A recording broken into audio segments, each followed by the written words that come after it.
প্রতিবেশী হিসাবে ভারতকে আমরা অস্বীকার করতে পারবো না, কিন্তু অবন্ধুসুলভ আচরণ থেকে তারা যাতে বিরত থাকে এটা আমরা বরাবরই বলে আসছি। যদিও দুর্ভাগ্যজনকভাবে স্বাধীনতার পর থেকে আজকে পর্যন্ত বিভিন্ন রকমের এই আগ্রাসন ভারত আমাদের উপর চালিয়ে আসছে।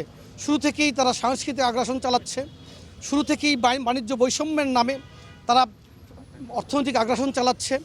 এবং বর্ষা মৌসুমে আপনারা লক্ষ্য করেছেন বাংলাদেশের উৎসমুখের নদীগুলোতে তারা যে বাঁধ দিয়েছিল এই বাঁধগুলো খুলে দিয়ে তারা আমাদেরকে বন্যা পানিতে ভাসিয়ে দিচ্ছে। তাদের জাতীয় দিবসে বাংলাদেশ থেকে বিভিন্ন সময় তাদেরকে শুভেচ্ছা জানানো হয়, কখনো ইলিশ পাঠানো হয়, কখনো জামদানি পাঠানো হয়, কিন্তু দুর্ভাগ্যজনকভাবে তারা আমাদেরকে ফেলানির লাশ উপহার দেয়, তারা ফেন্সিডিল পাঠায়, তারা ইয়াবা পাঠায় এবং ভরা মৌসুমে তারা বন্যার পানি দিয়ে আমাদেরকে তলিয়ে দেয়।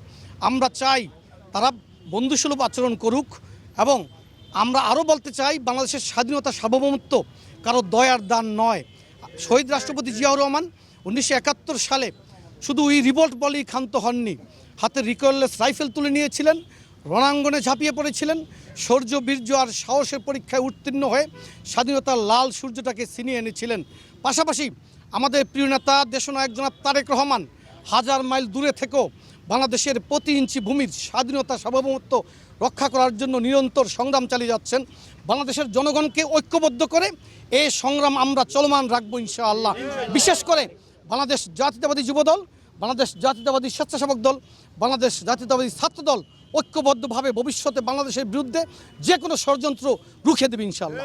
আপনারা জানেন যে গত 2 নভেম্বর আমাদের সরকারি হাই কমিশন যেটি আগরতলাতে অবস্থিত, সেখানে হিন্দুত্ববাদী কিছু বিচ্ছিন্ন উচ্ছৃঙ্খল যে একটি মব তৈরি করেছিল এবং বাংলাদেশি পতাকাকে তারা অবমাননা করেছিল। বাংলাদেশি যে আমাদের রাষ্ট্রদূতরা রয়েছে তাদেরকে ভয়ভীতি দেখিয়ে তারা কক্ষ থেকে বের করে দিয়েছিল।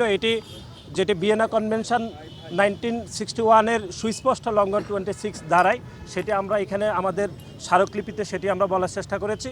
আর এর আগে আপনারা দেখেছেন যে কলকাতা হাইকমিশনও তারা ভয়ভীতি দেখেছিল 28 নভেম্বর। এর আগে আপনারা দেখেছেন যে পশ্চিমবঙ্গের মুখ্যমন্ত্রী মমতা বন্দ্যোপাধ্যায় শান্তিরক্ষা মিশনের যে আইন, সে আইন বিষয়ে তিনি কোনো ধরনের জ্ঞান না থাকা সত্ত্বেও তিনি বাংলাদেশে শান্তিরক্ষা মিশন পাঠানোর জন্য একটি ভুয়া বিবৃতি দিয়েছিলেন। এর আগে আপনারা দেখেছেন বাংলাদেশে একজন নাগরিককে গ্রেপ্তারের প্রতিবাদে ভারতের সাউথ ব্লক যেরকম বিবৃতি দিয়েছিল, সেটি বাংলাদেশের স্বাধীনতা সার্বভৌমত্বের উপর বরখেলাপ বলে আমরা যেটি আমাদের স্মারকলিপিতে উল্লেখ করেছি। সেটি ভারতীয় হাইকমিশনের দুজন উচ্চপদস্থ কর্মকর্তা আমাদেরকে অত্যন্ত সৌহার্দ্যপূর্ণ পরিবেশে তারা এটি গ্রহণ করেছে।